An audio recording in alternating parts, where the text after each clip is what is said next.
For me, fishing has been a part of my whole life.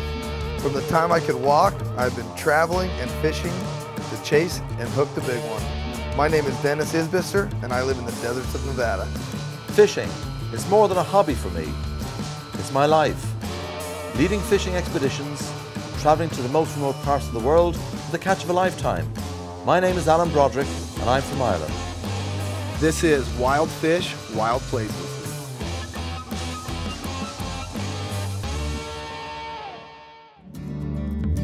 Dennis, welcome to Ireland. Welcome to my home here in Crookedwood. This place is absolutely beautiful, man. It had a little bit of blustery weather on the way in, but I think it's going to be clearing up for us. What do you got in store? Well, I have a full-packed schedule for you. We're going to be out on Lough Ree, which is the main central lake on the Shannon system. The Shannon is the biggest waterway in the British Isles. We're going to spend our time trolling, casting, and if the opportunity permits, we'll get you out fly fishing for pike in the shallows. Things are not good weather-wise. We've got big winds, heavy rain forecast, and low barometric. But you know what? We're up for it.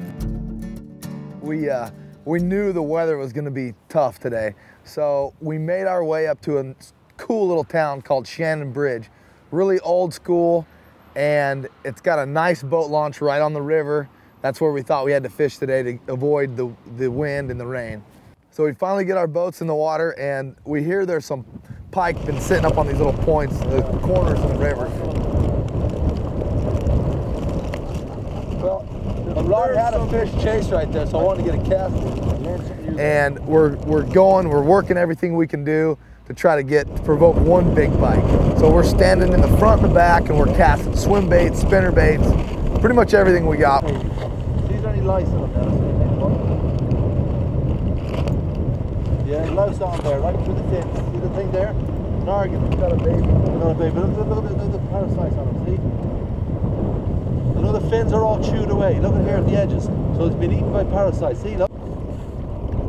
Pike are ambush feeders. They're camo, they blend right in with the weeds, and they usually sit right back in these tules, in these reeds, in the submerged vegetation, and waiting for something to come along that they can grab.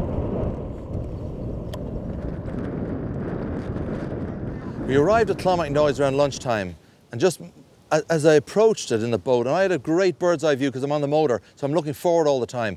This vista of fabulous stone buildings, ancient towers just looming on the horizon, and it just lifts your spirits because you realise that before we could even think in terms of our own sort of culture here, 1600 years ago, there was a whole monastic settlement here with a wonderful infrastructure that developed on the shores of this mighty river.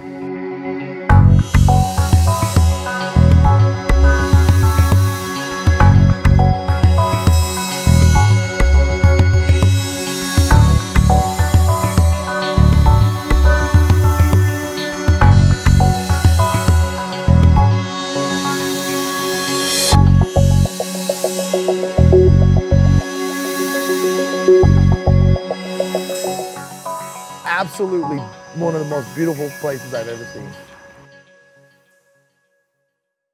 After leaving Clonmacnoise, Dennis and I were really now on a high. We'd been given new inside info from Tom, the curator at Clonmacnoise. He said that historically big pike staged in these deep holes that were on the bends and on the inside turns of the river, just out in front of the big settlement. The plan now, Dennis, I think, is to get down and dirty on the bottom. We're marking lots of food fish in these deep holes on the bends and on the inside turns of the river channel. And Tom Moore there, over in the OPW where we visited with Clonmacnoise and the Heritage Centre, he was saying historically this area, the next about half mile, was a great area for big pike. Try everything. We try fast, we try slow, we try shallow, we try deep. I mean, we're working them off the points. Everything we know, everything Alan knows, and we can't provoke a bite. We catch 4 little pike today, little hammer handles, and I'll tell you what, this is some of the toughest fishing I've had so far, and I'm really getting frustrated. This is tough for us.